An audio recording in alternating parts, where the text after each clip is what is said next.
están ustedes? Muy buen día, un gusto de saludarlos. Vamos a conversar hoy día de cáncer. Ustedes saben Mucho que gusto. el cáncer es el crecimiento descontrolado de células anormales en el cuerpo. Las células normales se multiplican cuando el cuerpo las necesita y mueren cuando se dañan o cuando el cuerpo ya no las necesita. El cáncer se presenta cuando el material genético de una célula cambia. Esto provoca que las células crezcan fuera de control. Las células se dividen demasiado rápido y no mueren de la manera normal. Veamos el siguiente video. Hola, soy Tatiana Corbó, la directora general de la Fundación Oncológica llamada Oncoloop. Tengo una hermosa familia y he tenido 2 veces cáncer. La primera vez que me dio cáncer fue cuando vivía en Alemania, mientras hacía mi doctorado en el Instituto Max Planck, y esto me acercó como paciente al área oncológica que tienen en ese país.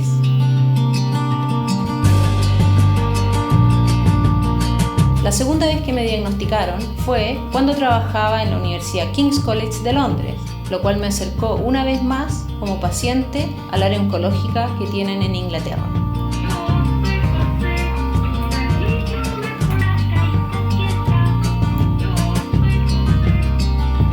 Dentro de todo lo difícil que significó el hecho de tener cáncer estando lejos de mi familia, esta experiencia motivó nuestro regreso a Chile para formar Oncoloop, que tiene como objetivo el trabajar con pacientes y profesionales para adaptar en Chile protocolos y terapias de apoyo oncológico que funcionan ya hace más de 15 años en el extranjero, para mejorar así tu calidad de vida y la de tu familia.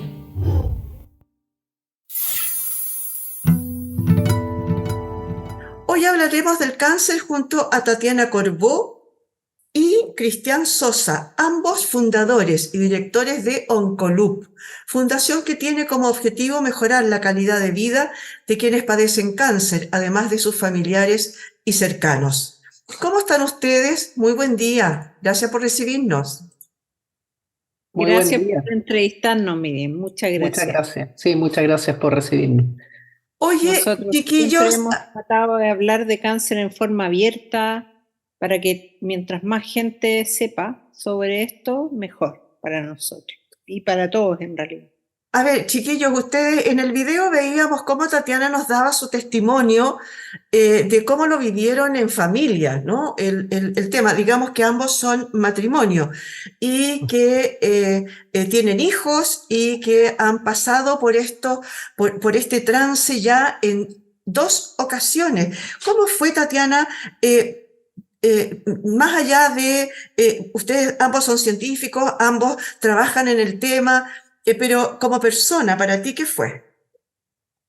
Sí, bueno, el diagnóstico de cáncer no es agradable para nadie, un contexto que a nadie le gustaría, en el cual a nadie le gustaría estar, pero como dicen acá, hay que ponerle el pecho a la pala. Viene algo y hay que tratar de manejarlo de la mejor manera. Y en ese sentido, allá en donde me traté, en Alemania y en Londres, el cáncer es una enfermedad familiar, no es tu enfermedad.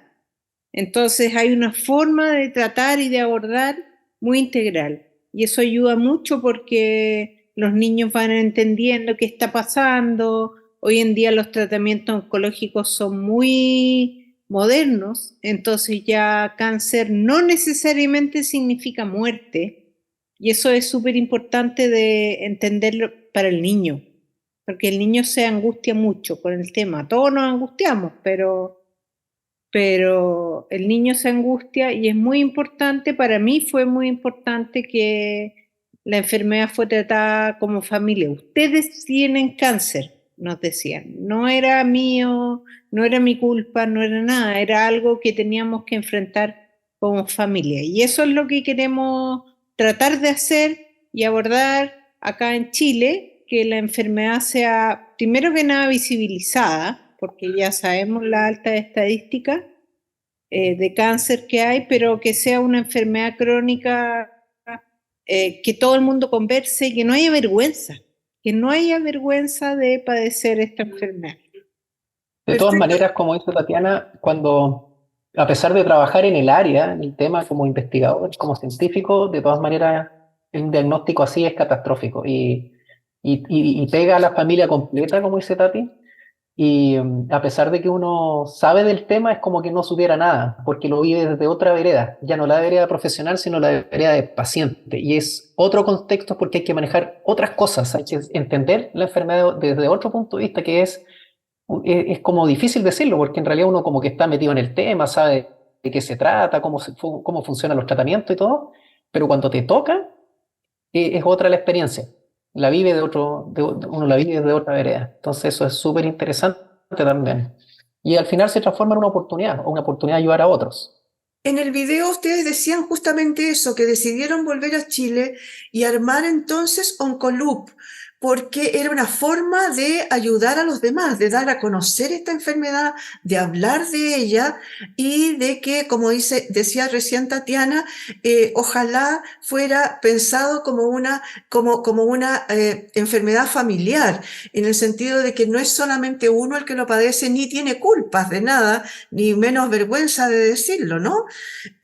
Cuéntenos un poquito cómo formaron Oncoloop, de qué se trata Oncoloop. Yo sé que es una fundación, pero expliquemos un poquito más, por favor, a qué se dedican. Bueno, nosotros regresamos a Chile, nosotros estuvimos 8 años fuera viviendo y yo me enfermé allá y vi la necesidad porque mis amigas me llamaban para preguntarme, oye, tengo cáncer, ¿qué hago? Yo las notaba muy botadas, por decirlo de una manera coloquial.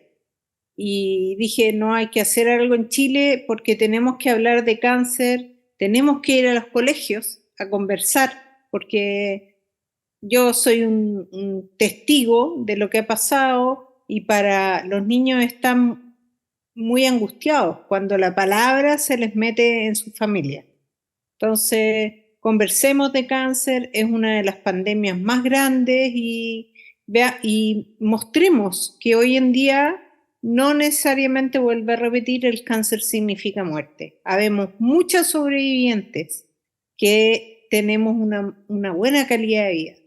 Y en eso estamos, tratando de, como vino la pandemia y Cristian les va a hablar un poco, tratamos de hacer herramientas digitales de ayuda, donde me hago un PET, nos hemos dado cuenta de muchas cosas y mucha gente de regiones que necesita, y Cristian está más metido en esto de los últimos proyectos que hemos llevado a cabo para ayudar a la gente. Nosotros hacemos proyectos no para ganar premios ni nada, solamente para ayudar al paciente que se le haga el camino un poquito más fácil. Oye, Cristian, yo creo, tú eres investigador además en el tema también, ¿no es cierto? Sí, yo trabajo en cáncer y... Bueno, ahí es re importante cuáles son de lo que hablaba Tatiana, cuáles son aquellas herramientas que ustedes se fijaron que había que armar, sobre todo en el tema de pandemia, sobre todo en el tema de regiones, porque ahí es donde hay menos especialistas además. Sí, hay una centralización que caracteriza a Chile no solo en el tema salud, sino que en distintos temas. Y como dice Tati, cuando la primera vez que le dio cáncer ella estaba en Alemania, eso fue en los primeros 7, 8 años, y después de nuevo lo enfrentó en Londres, nos cambiamos de país por trabajo, digamos, y volvió a tener su diagnóstico allá nuevamente, una recurrencia o recidiva, y lo vimos desde ese punto de vista, del punto de vista inglés, si bien es cierto era comunidad europea en esa época, porque ahora ya no, pero nos permitió ver distintas maneras de enfrentar estratégicamente la patología. Y entonces, con ese modelo, fue que Tati, claro, consultando y viendo estas falencias también de los familiares, amigos, decidimos armar un proyecto y traerlo a Chile. Y en un comienzo la idea era generar educación en cáncer, focalizado en información y en educación, y trabajar con las universidades. Y armar dentro de los campos clínicos que tienen las universidades, trabajar con los estudiantes, con los profesionales, con el área de la salud, pero que están enfocados en las universidades para poder informar y educar. Pero nos dimos cuenta también que Chile, por ser centralizado, era difícil impactar a muchas personas que no estuvieran en Santiago, por ejemplo, o donde uno estuviera localizado.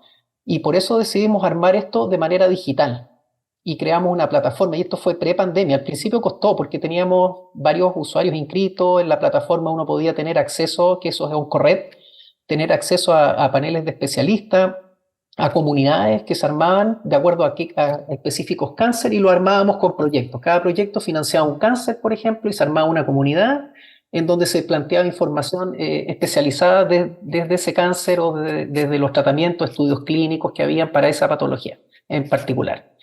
Y de a poquito fuimos creciendo, pero con la pandemia explotaron todas las herramientas digitales. Entonces tuvo mucho sentido haber hecho esto y aumentaron un montón los usuarios y empezamos a adherir otras aplicaciones. Por ejemplo, cosas que para nosotros tenían mucho sentido viniendo de afuera. Por ejemplo, si uno tiene la enfermedad, sabe que tiene la enfermedad porque se la diagnosticaron, le dicen tú tienes cáncer, no sé, de colon, y uno sabe, lo otro que sabe es qué previsión tiene. Si es ISAPRE o es FONASA o es Fuerza Armada, eso son las dos cosas que uno sabe y no tiene idea nada más de la enfermedad. Yo al menos no sabía cómo uno se atiende, dónde va, qué es lo que tiene que hacer. Entonces armábamos aplicaciones que resolvieran esa pregunta.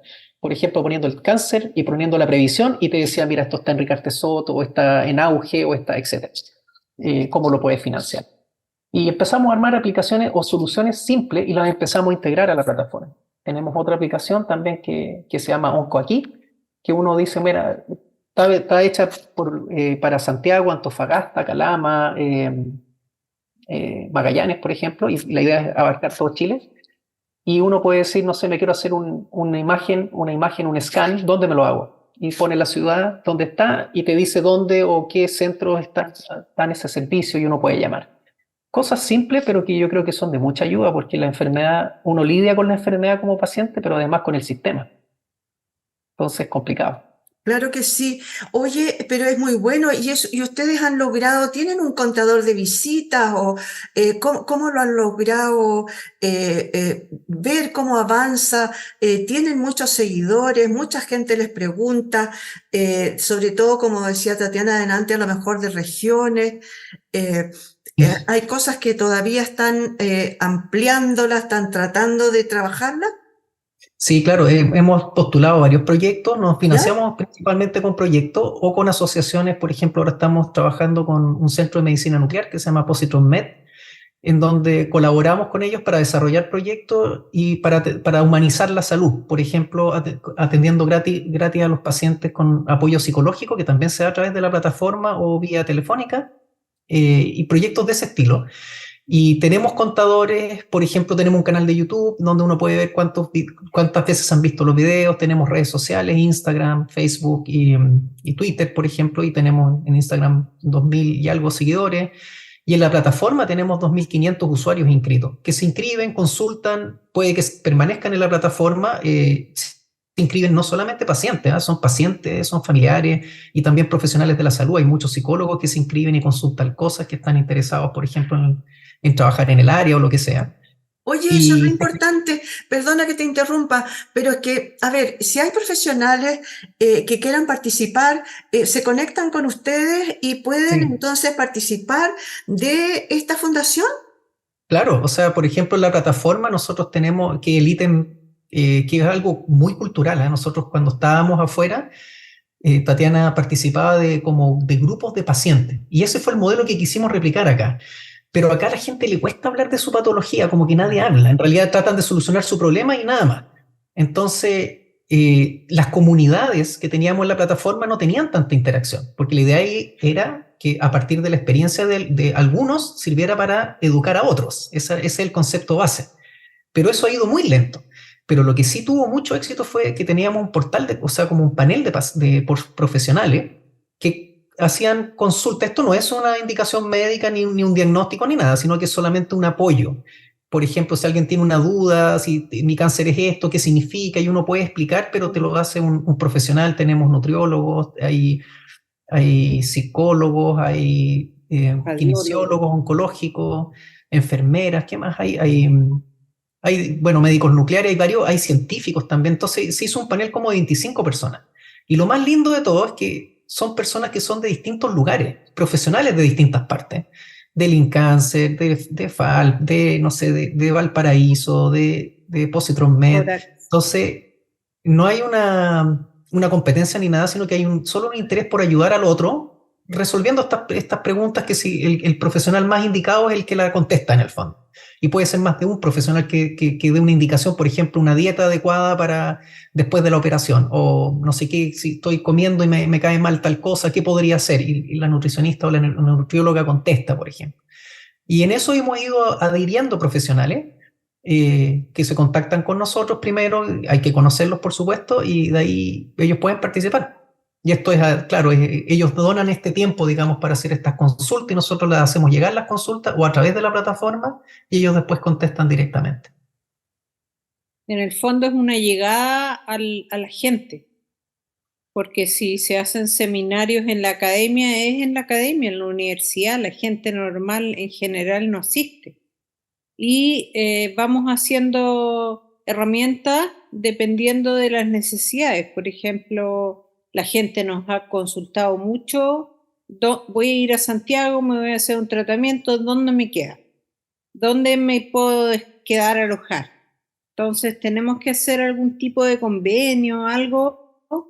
Para que pueda recibir a la gente de regiones y no sea tan caro, que no es un hotel. Entonces ahí de a poquito vamos avanzando. Claro, o por último, entregar esa información. Decir, mira, aquí existen estos lugares donde usted puede llamar. Entonces uno genera una base de información útil para que las personas puedan acceder.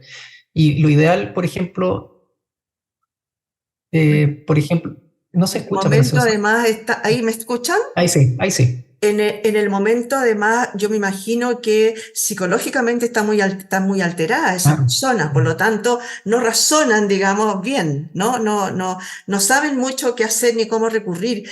Oye, ustedes que están en el trabajo directo en la investigación, ¿cómo avanza hoy día? ¿Han habido avances sustanciales en la investigación? Me refiero, obviamente, respecto de los tratamientos. Sí, ha habido un gran avance. Yo creo que en estos últimos años los tratamientos para los pacientes oncológicos han avanzado enormemente y hay mucha investigación. Hemos entendido un poco más la enfermedad, porque eso, para poder tener tratamientos de última generación hay que entender cómo funciona el sistema. Y por ejemplo, creo que uno de los buenos, valga la redundancia, ejemplo es la inmunoterapia que salió hace algunos años atrás, que ya se está aplicando, que ya tiene cobertura en algunos cánceres. Que fue un gran punto porque se entendió bien cómo funcionaba el sistema inmune, cómo se podían algunos pacientes melanoma, por ejemplo, cáncer de colon también, con síndrome de Lynch, adquirir estas terapias y poder tener una mejor sobrevida, una mejor calidad de vida también. En el área que yo estoy trabajando ahora, que es más medicina nuclear también, hay tratamientos muy nuevos que tratan no sé si conocen esto de las imágenes PET, en donde uno puede hacerse un scan y ver dónde están los tumores. Bueno, uno puede verlo y también puede con algunos radioisótopos marcados radioactivamente tratar específicamente esos tumores. Oye, eso es muy interesante, pero tengo entendido que acá en Chile está funcionando. Como a nivel de estudios clínicos Ya. por el momento, y en algunos cánceres sí está funcionando, pero todavía no tiene una cobertura, porque no tiene una cobertura, digamos, FONASA, por decirlo así. Entonces es un tratamiento que es todavía muy caro de acceder.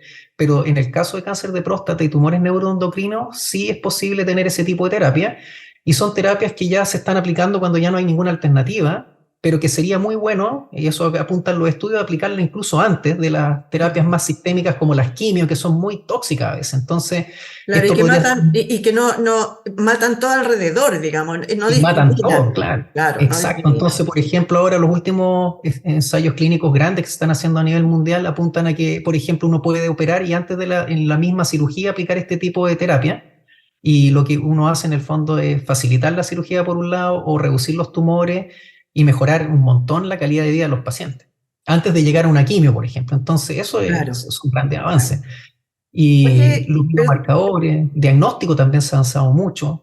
qué En el bien. diagnóstico temprano de la Eso patología. justamente iba a ir a eso, porque, a ver, el tema de la prevención, obviamente, es quizás lo más importante, pero hay algunas cosas que no se pueden prevenir nomás, porque te van a dar, porque son genéticos, por lo que sea, ¿no? Hay varios factores de riesgo, digamos, que a lo mejor uno podría bajarlos, sacarlos, terminarlos, pero igual te va a dar a lo mejor, ¿no? Tatiana, ¿cómo ves hoy día el tema de las leyes con respecto de el cáncer, del tratamiento? Por ejemplo, recién hablaba Cristian de que este último e innovador, digamos, tratamiento no está todavía en ninguna parte, está solamente como ejercicio, digamos, no, no Claro. está en FONASA, no hay. ¿Cómo ves esos avances? ¿Hay algo? ¿Se avanza o no? Estamos... Sí, hay avance, yo diría, en la parte legislativa del cáncer, o sea, que Sí. haya un real acceso a las terapias y a los nuevos tratamientos que están saliendo, pero todo es lento.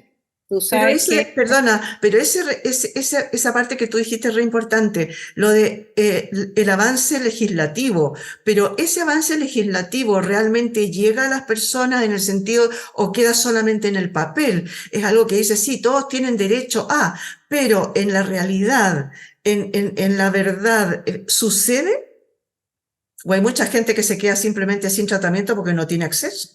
sí, hay mucha gente que se queda sin tratamiento porque no hay acceso o hay solo acceso privado. Y eso es lo que nosotros también vamos al ministerio a alegar. Ahí estamos en conjunto con el Foro Nacional del Cáncer de la senadora Goich, que tiene mucha influencia política, a alegar y tratar de hacer todas estas nuevas terapias un poquito más asequibles. Si no, no es que te cubran 100%, si te cubre un poquito ya es una ayuda, pero dar a conocer estas nuevas terapias y hacerlas asequibles para todos, si es posible, para todos. Pero sí, han habido avances, pero los avances en política son muy lentos, muy burocráticos. O sea, el tener una ley nacional del cáncer fue un gran avance, pero claro, ahora la implementación es lo que se está trabajando. Y claro, como dice Tati, es lento, pero se han ido haciendo algunas cosas. Yo creo que hay un esfuerzo y bueno, siempre van a haber. El problema es que siempre, estos son siempre pasos largos, a largo plazo, mediano, largo plazo, y hay gente que va a quedar, que no alcanza a llegar ahí, porque necesita ahora ya la solución. Y eso siempre es complejo de manejar. Sí, Oye, por ejemplo, la ley es muy buena, sacamos la ley y todos felices, pero ¿y la implementación? ¿Cómo hacemos que esa ley realmente Claro, llegue a la ¿cómo la gente bajamos? claro. y a las diferentes regiones? ¿Cómo la bajamos a la ¿Cómo se realidad? concreta? Ese es ¿Cómo se el tema. concreta? ¿Cómo se concreta? Y eso es difícil porque la sociedad de repente, como son pacientes también que están esperando y que puede ser la solución de vida o muerte en el fondo, pero claro, la ley es grande y para mejorar, descentralizar, por ejemplo, se necesita infraestructura, también se necesitan más profesionales, se necesita formación, todo eso es lento. Y de ahí viene el acceso a drogas de alto costo y empezar a, ¿no es cierto?, codificarlas para que todo, dar a conocer las nuevas terapias, porque también muchas de estos nuevos avances no se conocen dentro del área de la salud, o sea, como que eso también avanza un poco lento, entonces hay que, ¿cómo se llama?, publicitarlo o difundirlo para que la gente también, los profesionales, tanto como los pacientes sepan, y empezar a construir este avance. Pero es largo, es un largo aliento y hay que pensarlo así también. O sea, es solución que va a venir, que ha ido mejorando, o sea, comparado con otros países latinoamericanos, Chile tiene una estructura bastante, digamos, importante en cuanto a la ley. Hay otros países que no tienen esa ley. Pero sí, Oye, hay que tú entenderlo y hablaste hablarlo. recién de la importancia de la detección temprana, hemos hablado algo de los últimos tratamientos, pero no hemos hablado nada de un tema de el, el- el- el derecho al olvido, la ley del derecho al olvido. ¿Qué opinan de ello? Al olvido en el sentido de... De que ya el paciente que tuvo cáncer no siga siendo estigmatizado y se le Sí, borre de sí. alguna manera de su historia. Sí, eso es súper importante. Es súper importante porque en el fondo la estigmatización en general es complicada y compromete la reinserción, por ejemplo, a un sistema social, Claro. a cualquier sistema social, laboral, lo que sea.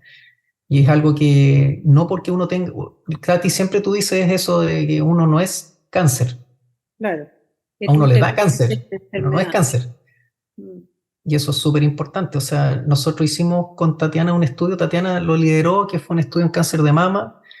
y, por ejemplo, todo lo que significa para una paciente de cáncer de mama, lo que es el costo en general, pero el costo la parte médica, porque eso se sabe, eso está cubierto, si uno trabaja o no, te cubre el ISAPRE o te cubre FONASA, no sé, uno tiene licencia, pero el costo social de la enfermedad es mucho más alto que eso. Y tiene que ver con reinserción también, tiene que ver con que el paciente tiene cáncer para siempre, acá, en este sistema. No hay, por ejemplo, la posibilidad de cambiarse por el momento, uno queda como cautivo también, uno no tiene capacidad de pedir un seguro porque ya tiene una preexistencia. Entonces uno siempre está manchado por una enfermedad que no eligió tener, por supuesto. Exactamente. Oye, 1.000.000 de gracias, chiquillos, por estar hoy día con nosotros. Yo creo que algo avanzamos en la conversación pero se nos acaba el tiempo, desgraciadamente. Me habría mucho gustado hablar a lo mejor sobre el tema de los síntomas, cómo una persona puede saber o sospechar, porque a ver, en el cáncer de mama uno es típico que te dicen, no, haga las palpaciones o tómese una mamografía una vez al año, si es persona de riesgo, si tiene X edad, pero si te aparece en cualquier otro lado, uno no sabe, a lo mejor avanza a grado 1, a 2, a 3, a lo mejor llegas a consultar en grado 4 más o menos. ¿Les parece que conversemos en otra ocasión sobre eso? Y eso es súper importante. Sí, Solo porque decir que la educación salva vidas. O sea, que yo vaya al doctor porque tengo una tos extraña o porque estoy tosiendo sangre es muy diferente. Y eso puede marcar tu vida. En cáncer gástrico, cérvico-uterino, todas esas el hay linfoma, señales. ¿Ah?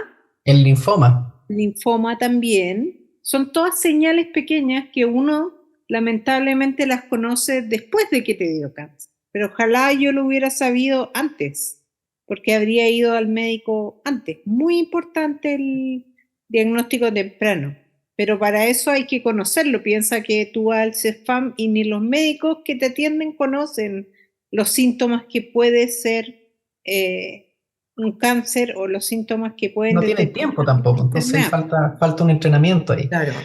En 10 minutos atienden a una persona. Y no hay tiempo, entonces No no es hay que no sepan, tiempo. sino que más bien nos dejamos invitados a oncorred.org para que puedan conocer la plataforma. Ahí están todas las aplicaciones en la misma página y aparecen también, que es importante, otras ONGs para que la gente, si está en otro lado, en otra región, diga, mira, aquí tengo una fundación al lado que me puede ayudar. Nuestra idea es visibilizar el trabajo que hacen todos. Esa es nuestra intención. Muchas gracias, muchachos, por haber estado hoy día con nosotros. Muchas Muchas gracias por la gracias. invitación. Muchas gracias a ustedes también, señoras y señores, por haber estado hoy día con nosotros. Conversamos con Tatiana Corbó, fundadora y directora de Oncoloop, y con Cristian Sosa, quien es biólogo molecular y también fundador de Oncoloop. Muchas gracias por haber estado hoy día con nosotros en este punto de encuentro.